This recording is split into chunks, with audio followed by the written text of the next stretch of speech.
Hello and welcome to the show. I am here on Forza 6 with another Autocross car build. My vehicle today is one of the new cars to Forza 6, the Opel Kadett. This is a prime candidate for being turned into an Autocross car. It is small and it is going to end up really rather light.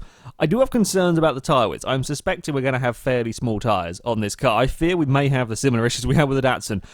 But we shall find out. Right, to the upgrade shop. Now, engine choices for this car. We have got the Turbo Rally engine, 5.7 litre V8 or 3.7 litre V6. I'm not going to put any of these engines in just yet because I'm going to go do the handling parts first. I'm kind of tempted by the Turbo Rally engine, I will be honest. Although I do know how ridiculous they can be to work with. It's not an easy engine to deal with. The way that the power and the torque is delivered, tend to prefer to put it in a four-wheel drive car for an autocross build, but we will see how this car is doing. Of course, we're going to want the race tyres. Tyre widths might be a big thing. It's 205s on the front. That's not very big at all. And we're going to get, oh god, 205s on the rear as well. Yeah, they're not very big tyres at all on the car. Now, the plus side, certainly for these autocross builds, the car's only being built to A-class is less of an issue. Certainly sort of tyre widths and stuff, but still could be a bit of a problem. So we'll see. Carry on with the handling parts at the moment. Weight-wise, we are going to be pretty light on here. I'm hoping the weight reduction is going to take out a fair amount, so we could see this as one of the lighter vehicles to go. Although, admittedly, the engines are probably going to add a bit of weight in unless I brave the Turbo Rally engine for this car. Down to 1,852 pounds. That's pretty good on the weight. Now it is the question: what do we go for? Right, the Turbo Rally engine is actually heavier than the standard engine. Okay, Turbo Rally V8 or V6. I don't trust this car enough to go for the Turbo Rally engine. The way that the torque and so on is delivered, while rear-wheel drive is much better than front-wheel drive for Turbo Rally engines, with these tyres, if we have much bigger tyres, I might brave it, but I don't trust it with that. So the real choice is the V8 or the V6. I would normally just stick a V8 in stuff, but the V8 is a bit heavier. I think I might actually go for the V6. In the Opel, yeah, we're gonna brave the V6. Can't remember what the aspirations go for this. We could go twin turbocharge. We could go supercharge, or we could go for the centrifugal supercharge. I'm gonna see because I want to take. Oh, we're gonna want to put these. Oopsie, we want to put these parts in. Now that we've swapped the engine, I'm going to want all of these parts on the car. We will come back to driveline if we have the PI for it. We do want the race diff. I'm going to want to take the exhaust, put the race exhaust on it most definitely. That is one of the biggest weight-saving things you can do on the engine, so we'll stick that on there. We're down to 1,800 pounds again, which it is good. We may keep it naturally aspirated, I think, on this one. We're not really going to have any problem getting the power required. Again, we're going to be seeing probably 400-ish horsepower in a relatively light car, which is it is good news. Good news for acceleration and so on. Slightly scared about the controllability of this vehicle. That is one of my my big concerns really with this car, especially with the power shooting up in the way that it is. We may be quite a slidey car. I fear we may be a slidey car, or if we aren't a slidey car, we may be a very understeery car. It's likely to be one or the other. Quite which one, I don't know. It is likely to be a very, very quick accelerating car, though, by the time I've finished with the 446 horsepower in the car that weighs 1,800 pounds. That's big power to weight ratio in this vehicle. We will get a flywheel, and then to finish it off, we will get the driveline. I may also see if we can get the rear bumper off to save any more weight. Sometimes you can get away with being sneaky and take the rear bumper off and it not affect the PI. Let's just have a look. Nope, we can't get away with that. Right. That is the Opel ready to go. 446 horsepower, 362 foot-pounds of torque. That is good power and good torque in a really rather light vehicle. I'm really hoping, though, that we have enough grip in this car to get through the autocross course quickly. So it is here to the Hockenheim circuit, ready for my 3 attempts with the Opel. The current fastest time is by a Volkswagen Beetle with a 2:05.6 time. That's actually stayed at the top of the table for quite some while now. I'm probably not expecting the Opel to be able to beat the Beetle. I don't think we're going to have the overall grip. Very similar to the Datsun, I fear this car might end up. But it should be pretty damn fast accelerating, and that could make up for some of the lack of corner grip. Maybe it might surprise me. We have had some vehicles be surprising before. Maybe there will be plenty of grip in the Opel. I'm quite looking forward to driving this car. I'm quite glad to see something a bit different in Forza. Right, okay, Opel, let's see how you fare. Immediately, fairly similar off the line to the Datsun. The front end gets turned quite nicely. I fear, okay, lock the front brakes ever so slightly there. I fear that the trade-off might be, if the front end's getting turned in, perhaps the rear end of the car is not going to be so well behaved. Well, this is going to be the first big serious test of the car. It's okay. I think this is a phenomenally quick accelerating car, judging by the speeds that I was approaching. Some of these gates with it are really very quick, coming up towards that first of the fast gates. The rear is not exactly planted on the road, but it's also not terrible. I can work with it at the moment. I think we're maybe a little bit better off than the RX-7, maybe not by a huge amount. That's actually pretty damn quick through there, though. And then we're going to have so much speed coming down here. We're actually going to have a lift because we're going so quickly. Dear God, this thing is fast. Oh, but we don't have the brakes to get away with that. Okay, this is very, very fast. This may well be the fastest car I've had in a straight line on this series, I think. That is very quick, and it was getting that 120 miles an hour very, very early. I had to jump on the brakes. The brakes aren't particularly fantastic. We're not really getting slowed down.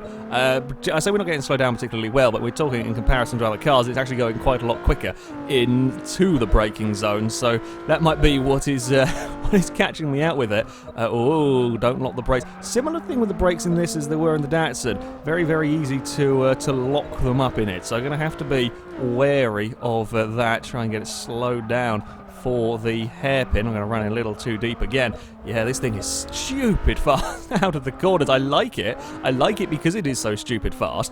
A little bit on the scary side. Yeah, the rear end is not the best behaved I've seen in a car, but it's also not as bad as I feared it could be. It's actually pretty well balanced vehicle. Got to be a little bit careful with the throttle. Oh, I'm going to clip that. Yeah, I turned in too soon. I knew I'd made a mistake and I didn't have time to go and rectify it and run towards the line with all of that acceleration. It's an interesting vehicle. Incredible amounts of acceleration. Just got to watch it under braking. Right, on to the second attempt for the Opel. I think my big thing is going to make sure that you can get the car stopped in time for some of the gates. Don't get carried away with the incredible amounts of acceleration available in this car, and then I think we might be on for a pretty decent time if I can manage all of that. It's going to be good test of throttle control on this car. It is very keen, even only being an A-class car, it's only got 400 odd horsepower. It is very keen to spin up those wheels, and it's trying to carry the speed through these quick gates that maybe, I think I was a little slow through there, but it's trying to make sure that we don't have a big accident and probably push it a little bit more, but we have made it through cleanly and we were neatly out the other side as well. Okay, try and get it through these ones. There is a tiny bit of understeer. It's certainly nowhere near as bad as the Datsun. Much prefer this to the Datsun, although again we're going to make that same mistake in just so much speed in this car. We have to have a little lift, otherwise we do carry too much speed around there. I'm going to make sure I get on the brakes that bit earlier coming down here. Oh, don't let that back end start wiggling around. I turned, that was my bad on that one. Just turned in a fraction too soon and clipped the barrels.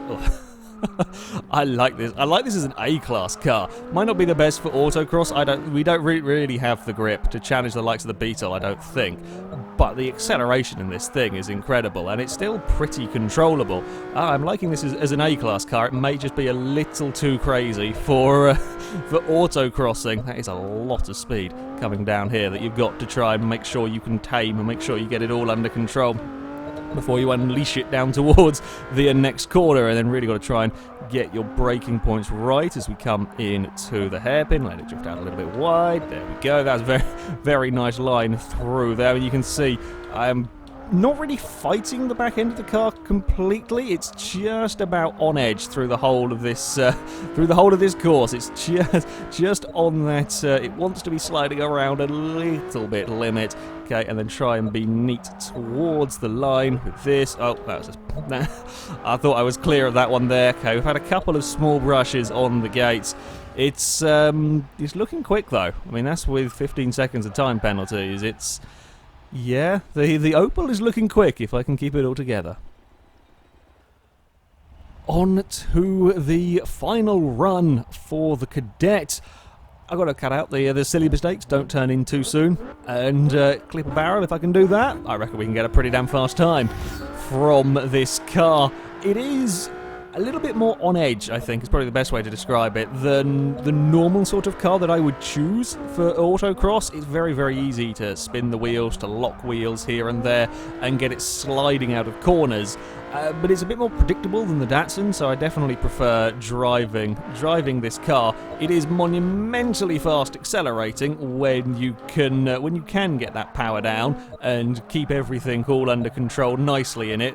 As I said, it's still very, very easy to spin the wheels up, which is why I think leaving it in second down here is going to be a good idea. Straighten up the exit of that corner there is quite nice and neat, and again, get it in and then focus on that acceleration out the other side. Make the most of what the strong points of the car. There's a lot of speed. That's 121. Can we get it stopped in time? I mean, that's doing 121 far sooner than anything else. I mean, we have had cars getting up towards sort of 118, 119, but they're doing it a lot later. You have to jump on the brakes very, very late with them car. This does it so quickly down there, and then get it stopped through this next gate. Spin the wheels up on the way out. Why don't we? Sure, go on then, Opel. I like it. It's lively. Lively is about the best word to describe this car, actually. As I said, I think this is an absolutely cracking A-class car. Might not quite have the outright grip to do this. I think if we had 255s on this car, it'd probably be the best autocross thing I've ever driven. But we don't really have the ultimate overall grip available in the Kadett, perhaps. As we come round the hairpin, a little bit of understeer. About the first time I've ever really had any noticeable understeer from the car. Make the most of that acceleration where I can. Now we're going into these final section. As I said, probably is better to leave that in second down here. Come on, Opel. Let's try and make the most of the acceleration. It does get changed direction pretty well. Got to be careful. The rear end is wanting to wiggle around. The run to the line. It's a 207.5. This is getting really very crowded. That is a really very, very crowded area of the table that the Kadett has gone and fallen into. I really like this car. I really, really do like this this Kadett. It is tough to drive. It is a tough car to drive. We don't really have that good of a brakes on the vehicle to start with, and we don't really have that much grip in the Kadett. There just isn't the traction in this car. But it is very light, lots of power. The acceleration is absolutely phenomenal. The grip is enough for me to be able to drive it okay, and it's on edge the whole time, but it's kind of predictable being on the edge. So it's a little bit tough to drive, but it's not kind of terrifying and uncontrollable. I do very much like the Kadett. The time, as I said, it's in an incredibly crowded area of the table. It goes fractionally faster than the Holden Commodore and fractionally slower than the Escort Cosworth as it goes into 10th place. I mean, there's 3 cars within a tenth of a second. Actually, no, there's 4 cars within a tenth of a second because the AE86 is just ahead of them. It's a little bit down on the Buzzbox and the Prowler, but it does beat the Datsun. It does beat the BAC Mono. As well. I said if we had slightly bigger tyres on this car, it would be the fastest vehicle around here. I have absolutely no doubt because of that crazy acceleration. But as it stands, I can't get enough. You can't get enough grip in the car. Yeah, that speed is definitely the fastest car we've had here. 121 miles an hour on the autocross course is pretty damn good going for the Kadett, but we just don't quite have the control to maintain that speed necessarily through some of the gates, and we don't quite have the braking force. But I do reckon this would make a very, very good A-class race car because of that bonkers acceleration, and it still can hold its own through the corners. Anyway, that is it for this video, guys. Thank you very much for watching, and until next time, goodbye.